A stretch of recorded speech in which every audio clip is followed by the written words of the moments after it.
Graça e paz, amados irmãos, que Deus abençoe a vida de cada um de vocês. Queridos, muita gente diz que a Bíblia não tem resposta para todas as coisas que enfrentamos no mundo. E então vão citando coisas que acreditam não ter recomendações ou proibições na Bíblia. Muita gente fala que na Bíblia não tem dizendo que é proibido fumar, que é proibido beber, que é proibido se divertir. Não diz que é proibido sair para a balada. Às vezes eu fico me perguntando por que as pessoas usaram ou usam essa expressão para sair e se divertir, balada. Passarinho morre de balada. Bom, em nenhum livro, querido, seria possível enumerar cada jeito diferente de se pecar contra Deus e contra si mesmo. Talvez as pessoas queiram proibições visíveis na palavra para mostrar como essa palavra é sufocante e proibidora. Todos temos liberdade de escolher. Você só é servo se você quiser. Você só fará o que o seu coração mandar.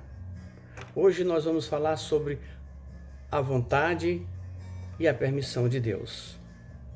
O texto, 1 Coríntios 6, 12 a 15 e 18 a 20. A palavra diz assim: tudo me é permitido, mas nem tudo me convém. Tudo me é permitido, mas eu não deixarei que nada domine.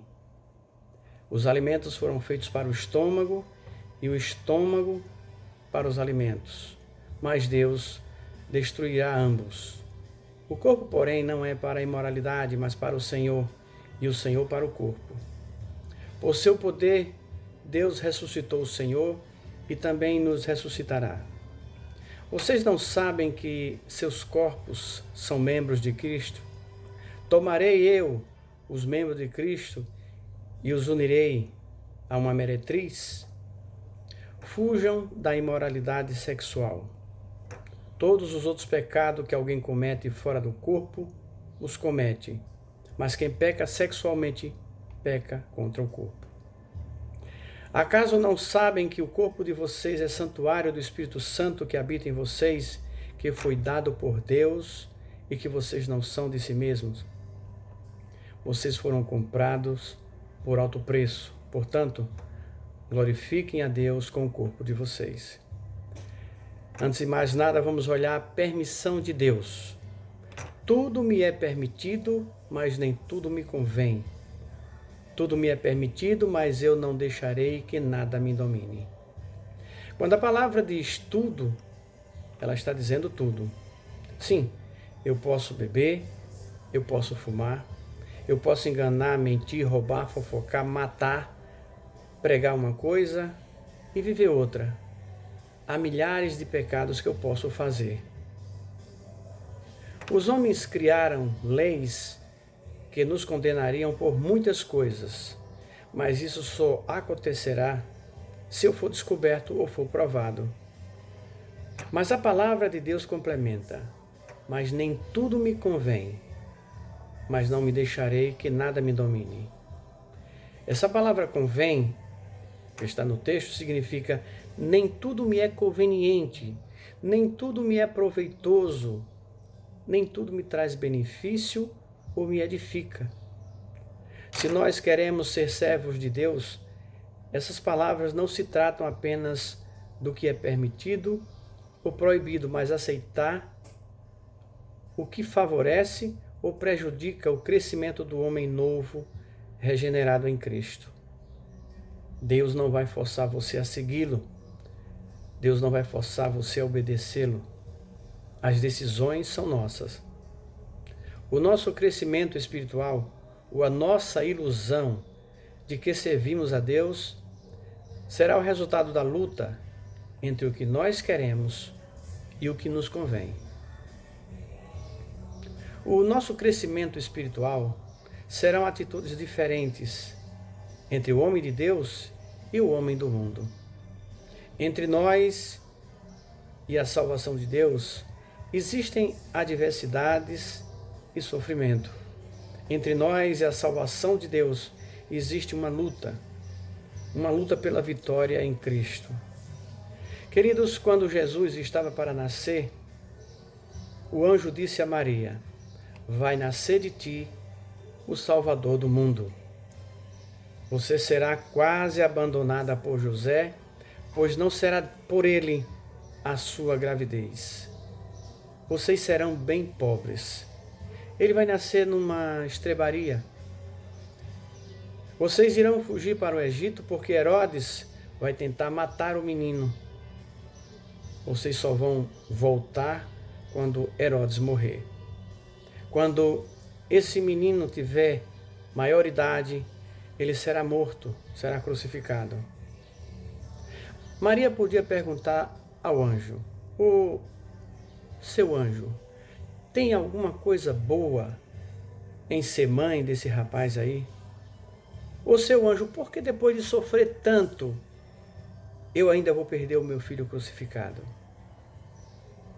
O sofrimento é diferente para outros servos de Deus? Não. Quando a Bíblia fala de João Batista, ela diz que ele será cheio de dinheiro? Não. Ele será cheio do Espírito Santo. Isso não impediu dele se alimentar de gafanhotos e mel no deserto. Mel ainda dá, mas gafanhotos é meio difícil. Sofreu pelo nosso Senhor e morreu decapitado. Permissão de Deus. E para você ver como as coisas se relacionam, a permissão de Deus e a escolha de João Batista. Eu não posso dizer que foi a vontade de João, mas uma escolha. Uma escolha de dizer e fazer a vontade de Deus sem se importar que fosse tirado a sua vida. Ele morreu pelo Rei, que lutou pela nossa liberdade e salvação. Uma escolha que mesmo que Deus permitisse que ele morresse, ele sabia por quem havia morrido. João Batista morreu por Cristo. É incrível como a liberdade, a permissão de Deus é tão criticada e a nossa é tão desculpada. Tudo me é permitido, mas eu não posso fazer tudo o que eu quiser, porque essa liberdade sem limites é pecado. Segundo a permissão nossa ou vontade nossa, 1 Coríntios 6, 13 a 15 diz assim: os alimentos foram feitos para o estômago e o estômago para os alimentos, mas Deus destruirá ambos. O corpo, porém, não é para a imoralidade, mas para o Senhor, e o Senhor para o corpo. Por seu poder, Deus ressuscitou o Senhor, também nos ressuscitará. Vocês não sabem que seus corpos são membros de Cristo? Tomarei eu os membros de Cristo e os unirei a uma meretriz ou prostituta. A decisão de comer o que nós queremos ou podemos é nossa. O alimento não contém nenhuma aplicação espiritual. Eu digo que comi arroz e carne. O meu irmão comeu peixe e macarrão. Qual dos dois está mais santificado? Nenhum dos dois. Não há diferença entre essa ou outra comida para um ser salvo e o outro se perder. Se alimentar é uma necessidade física, biológica. As funções digestivas do corpo são para essa finalidade: digerir os alimentos. Os alimentos viram o que nós sabemos e o corpo vira pó.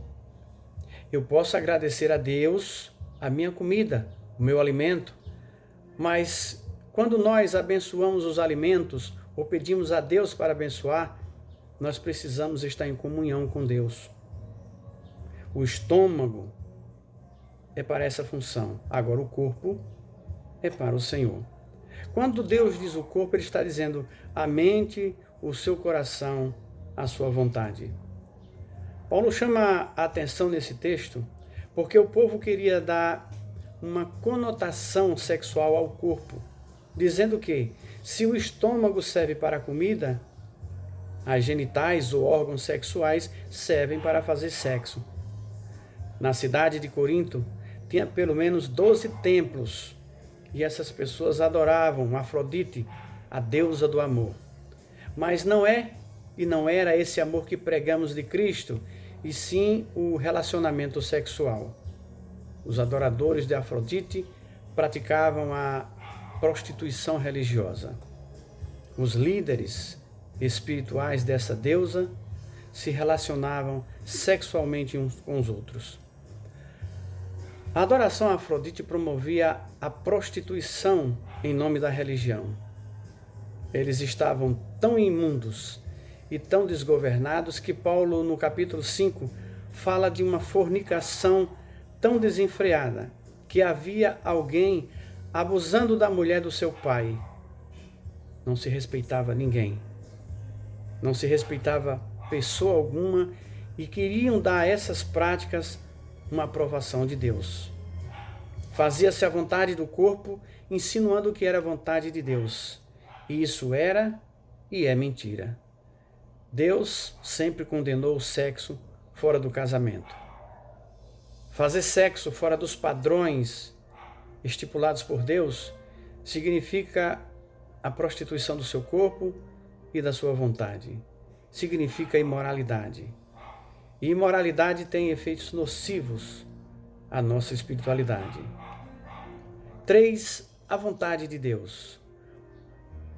1 Coríntios 6, 18 a 20. Fujam da imoralidade sexual. Todos os outros pecados que alguém comete fora do corpo, os comete. Mas quem peca sexualmente, peca contra o próprio corpo. Acaso não sabem que o corpo de vocês é santuário do Espírito Santo que habita em vocês, que foi dado por Deus e que vocês não são de si mesmos? Vocês foram comprados por alto preço. Portanto, glorifiquem a Deus com o corpo de vocês. No versículo 15, Paulo diz que os nossos corpos são membros de Cristo. Aqui no versículo 19, ele diz que o nosso corpo é santuário do Espírito Santo. Então, queridos, o nosso corpo é para ser santificado. Como posso ser membro de Cristo, santuário do Espírito Santo, e ficar suspirando por coisas erradas? Vejam a frase: todos os pecados que alguém comete fora do corpo, comete, mas quem peca sexualmente, peca contra o próprio corpo. Roubar, mentir, fofocar e até mesmo matar. Poderíamos dizer que é um pecado fora do corpo. Mas o pecado sexual é um pecado que habita dentro de nós, contaminando de vez o santuário que devia ser do Espírito Santo. Quem peca sexualmente, peca contra o próprio corpo e proporciona uma vergonha para o templo de Deus. Jesus morreu para que dentro de nós morasse o Espírito Santo, mas com o pecado nós o expulsamos. Quando nós olhamos para o texto dizendo que tudo me é permitido, mas nem tudo me convém, nós olhamos para as coisas achando que essa negação é somente para nos separar dos prazeres da vida. Não. Essa negação é para nos separar dos prazeres carnais, porque esses prazeres nos separam de Deus. O mundo vai inventar milhões de maneiras para fazermos coisas erradas. E nós justificamos porque não tem na Bíblia o nome específico daquele pecado. O inimigo vai bolar milhões de maneiras de satisfazer o corpo. E nós dizemos ok, porque aparentemente Deus se esqueceu ou não quis dizer o nome daquela aberração na Bíblia Sagrada.